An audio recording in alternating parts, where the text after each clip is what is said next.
What's up, everybody? So I was speaking yesterday in my video, uh, talking about dealing with trauma, pain, suffering, those things. I missed out on some very key points, and I think this is a great place to pick up where I left off.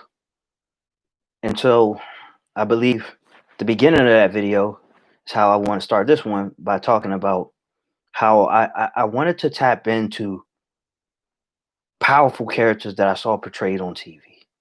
Some were fiction.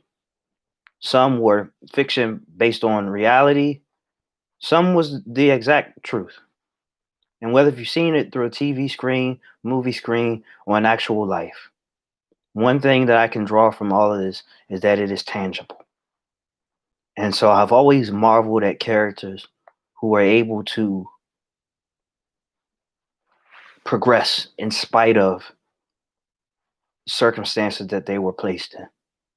Bonus points if they were able to keep their cool, you know. For example, a lot of white guys in there, but I eat the meat and spit out the bones, where it would be very beneficial to see somebody who looks like you. And I'm sure, and there's plenty of examples. They just don't put him right there in front of you. Um, I can still benefit from whatever's placed in front of me. So, for example, Ragnar from Vikings, even Floki, to be able to dance in the face of danger, Spartacus, Ray Donovan, all right, Tony Soprano, characters like that, Nucky, Nucky Thompson, Boardwalk Empire. You know what I'm saying? I marveled at things like that. And I've always had a great appreciation for people who took matters into their own hands. One thing that I realized when you go through tough things, the difference between where you are and where you could be, as a matter of, am I going to stay here, even decline, or am I going to rise above this? The difference is that, let me just explain it the best way that I can, is some see their situation as a box, not even just a box, but their ceiling. You may be going through something right now. You see this as your ceiling. I'm trying to break this glass. I'm trying to break this glass. I'm trying to break the ceiling.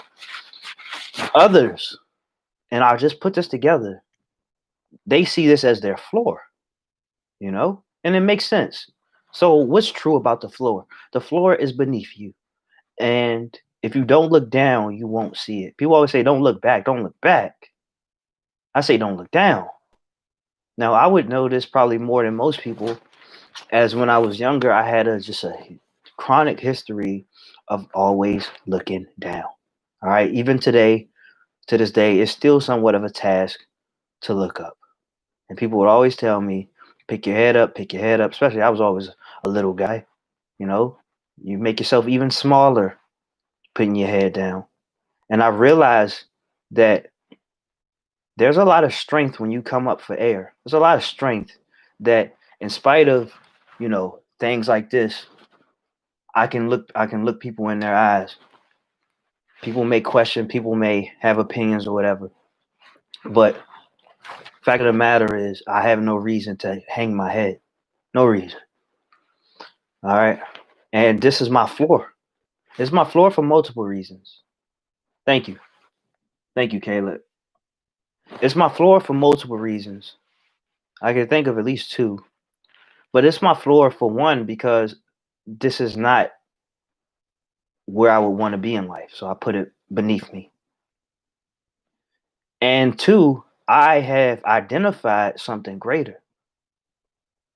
All right. So when we talk about transmutation, it's about taking the things that you feel, the things that are given to you, and you turn it into something greater. You turn it into something else. All right. I imagine the person who came up with gumbo or something like that. Even the people who fortified that recipe, put something in the pot. I mean, it's good, but it ain't enough. Put something in the pot, and you just keep doing that. until it's your combination. A lot of things in there, but there's a lot of things that make up the man, that makes up the woman, that makes up the human. All right. There's nothing singular about this human experience, but uh, we're so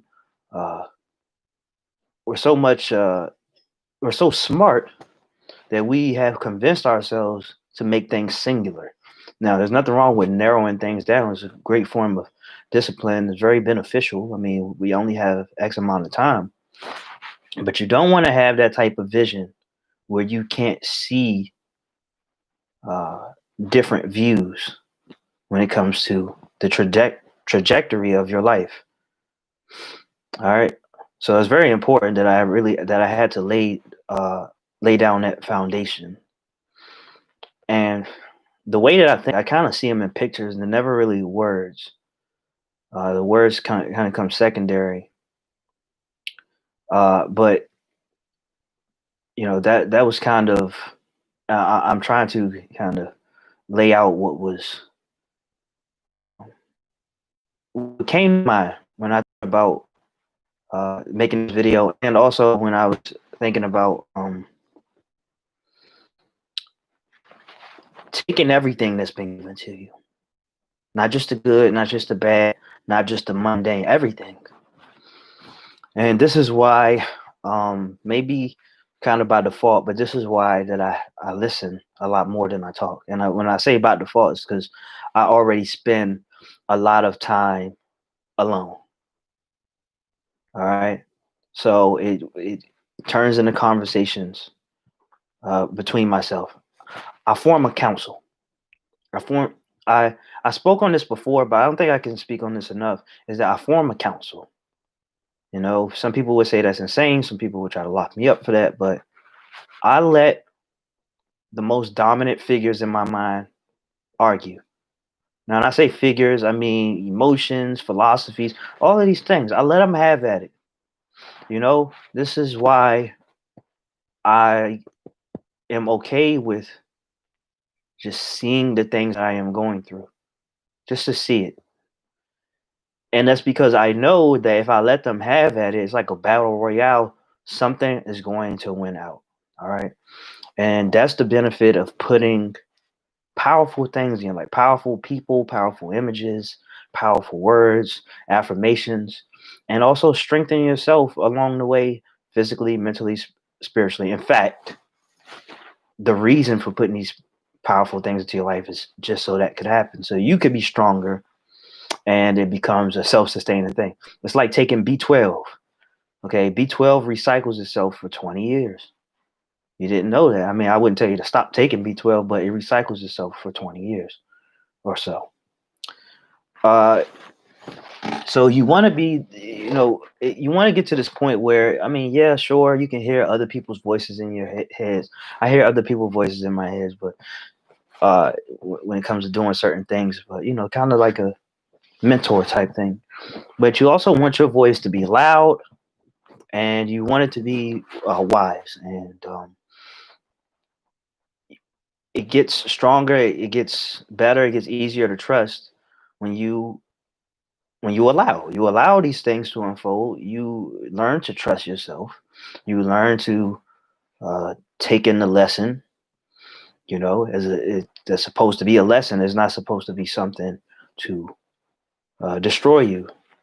Now, people say in different variations that there's nothing that God will give you that you can't handle, but you have to be willing to step up and to be patient. And I know that it's easier said than done, but I can confidently say this because of experience. And if I had to compare the two, you'd be a lot better off in the long run, in the long haul, if you embrace these things, if you practice patience, as opposed to letting this thing build over time, letting this shape uh, your victim mindset, cultivating the mindset of a victim, and everything pretty much comes back to my role in this life, my role as a father, My role as somebody who didn't commit suicide, and now I won't say that committing suicide is a cowardly act. I won't say that. How could I? But I would say living as a coward is probably the worst way to live. And so it always goes back. And now I was saying it goes back to my role as a father. I can't have my daughter looking at her father like he's a bitch, like he's a coward. I'm not that big of a guy. I'm not big at all. All right. And maybe that's why people have tried me my whole life. All right. As I get older, as I get wiser and stronger, I don't internalize that. But fact of the matter is, I won't let my, pun intended, shortcomings dictate how I'm going to enter this world. I feel initial fear when it comes to things, but for all intents and purposes, I will practice fearlessness. I will be brave. All right. This is why it's good to have somebody to kind of reach out and grab, proverbially. I mean, figuratively speaking, when I think of who were some short gangsters that people didn't fuck with, and there were a lot of them, okay? If you talk about Napoleon, if you talk about Meyer Lansky, he was 5 feet. He was a straight up Jewish gangster. All right, I had somebody else in mind. Yeah, maybe Sammy the Bull. I think Sammy the Bull, 5'5", 5'6", something like that. Liked your vid last night. Very honest, bro. I was a bit high, so I gotta watch the second half. Thank you. I appreciate that, man. In fact, it's interesting that you would show up. Is because you helped me prepare for situations like this. I must honestly say, when I had made that video back in May, was talking about depersonalization, I was very afraid. I was very scared. And you kind of talking it out with me, laying out possible remedies. You were planting seeds. You were giving me reason to believe that there was hope, that there was more out there. And that helped turn my situation, like I was mentioning earlier, into the floor, to something beneath me. And when I get like this, when I know that, when I can see what's up there, it has me looking for other things that can help me grow. So not only, okay, I'm dealing with depersonalization. Let me take these vitamins. Let me take these supplements. Now I got the wise idea to listen to other people, see what they did to get through it. Okay. Now I'm working out. Now I'm putting on weight. Now I'm building up my confidence where I can test. I can test these things that I feel. When I can dare these things to kill me, and that makes you braver. Really gives you some type of momentum. Momentum can be stopped, but the thing is, if you can hold on to what you learned to help you get to that point where the momentum will stop, it can help you get past that point, that breakup, that barricade. All right. And so when things get a little too overwhelming for me, and I can comfortably do so, or I can afford to do so, however you choose to look at it, then I'll slow down. I'll slow down completely. And this past weekend and Saturday, after getting jumped and getting arrested, I had to work myself back up. It's like starting the car up in the morning during the winter. Give it a little time, but it's going to do what it's set out to do, what it's meant to do. And for 2 days, I struggled to eat. I could not eat. I did not have much of an appetite, and I was in a lot of pain. And so I would drink protein shakes, which is something that I relied on when I got out of the hospital back in May. And I say protein shakes. It's meal replacements. Pea protein, uh, uh, flaxseed, brown rice, all these things. A lot of protein and stuff. But I went right back to that, and I'm still working myself back up. Probably lost a little weight, but that's okay. It actually, through this, it burned the fat around my gut, so I'm happy with that. And now, from this situation, I've gained a couple of things. Oh, let me just write this down real quick. I gained a couple of things.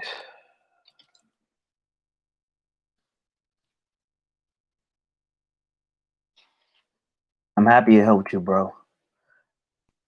I wanted to help you then because your vids really helped me, underrated to me. So I wanted to give back. Now, I mean, yeah, well, I really appreciate that, man. At times, it feels like I'm swimming around a fishbowl when it comes to making these YouTube videos. Feels like I never really get the recognition that I may deserve, but it's not up to me to decide what I deserve when other people are into play.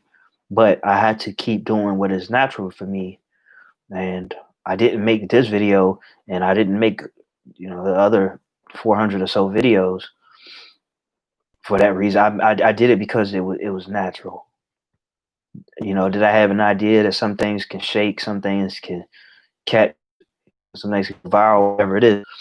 Yeah, sure. But at the end of the day, it was just kind of a calling, which is a fuel for a lot of people who deal with who are practicing stoicism, is because they understand that the road is long and it is very uncertain. But if you don't play the game, then you will never win. Really, you have to rely on chance, nothing but chance. That is, or the kindness of others, and you don't want to wear that out. But oh yeah, but I gained a couple of things. So first of all, from this past weekend, first of all, I've gotten an edge about myself. If I'm looking at scales in my mind, the edge went up, the on guard went up, the fear went down. All right, the give a fuck went down. Doesn't mean that I don't care about people, but something was activated. Like I said, something was activated where certain things just don't penetrate. All right, criticism, it doesn't penetrate. People laughing at me, it won't penetrate. My daughter being a goddamn toddler, it just doesn't penetrate. All right, which is very very good for me because I definitely could have developed a type of PTSD. I can tell that um, I went backwards in my progressions as far as depersonalization. I've definitely been struggling with depersonalization since Saturday. Having a tough time being in the dark. Um, I mean, it's okay. Having a tough time sleeping at night. But by and large, I'm getting adequate amount of sleep. It's just kind of broken up. So I'm getting my sleep cycles, but I might have to sleep twice a day or something like that for now. Um, but that's okay. And in some things you got to go back to when things were innocent to help you now. And so when I was little, I would always go to sleep with the TV on, you know, and when I was living with my baby mama and stuff like that, she didn't like sleeping with the TV on. She liked for everything to be pitch black. And so I slept in the dark. I learned how to sleep in pitch black. And like I said, this year I struggled to sleep in the dark. It's very. I don't know how that sounds. I'm a grown man. I'm 30 years old, and being in the dark. I don't know. I meditate and I close my eyes all the time. I can be in the dark. When it's during the day, I got the lights off and my eyes closed. It's okay to be in the dark. But I seem to struggle at night. I'm not scared or oh shit to cut on the nightlight. But I don't know. My mind just seems to run. It just seems to be all over the place. when I'm trying to go to sleep. And so if I cut the TV on, it helps. It relaxes me, and then I go to sleep. So I don't know what all of that's about, but it's it's okay. It really is. And many times, because depersonalization will always have you on edge, and it helps to stay active. It helps to stay busy. All of these things. Get your hands moving, your body moving, get your eyes moving, focus, play chess, and all of these things. But sometimes when you find time outside of doing things, you're just existing, or you go to the bathroom in the middle of the night, or you after you wake up or something like that, and then it hits you. The depersonalization hits you, and it's like you're in a foreign place all over again. And so many times since May, did I have to take it all in? Could be surrounded by a bunch of people, it wouldn't do any good. But I had to take it all in,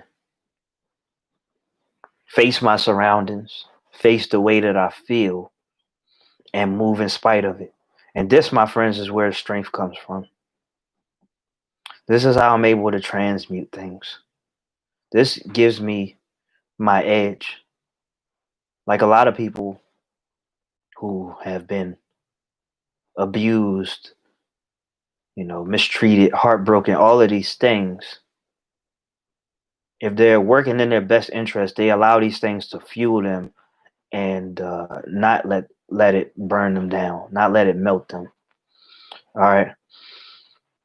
And because I don't want to leave this video with any stones unturned, but I'm always thinking about things afterwards. And so because of that, you know what? I'm going to cut this one short. I just want to appreciate anybody for tuning in, whether if you watch them live or after the fact. I hope you can take something out of this, and best wishes.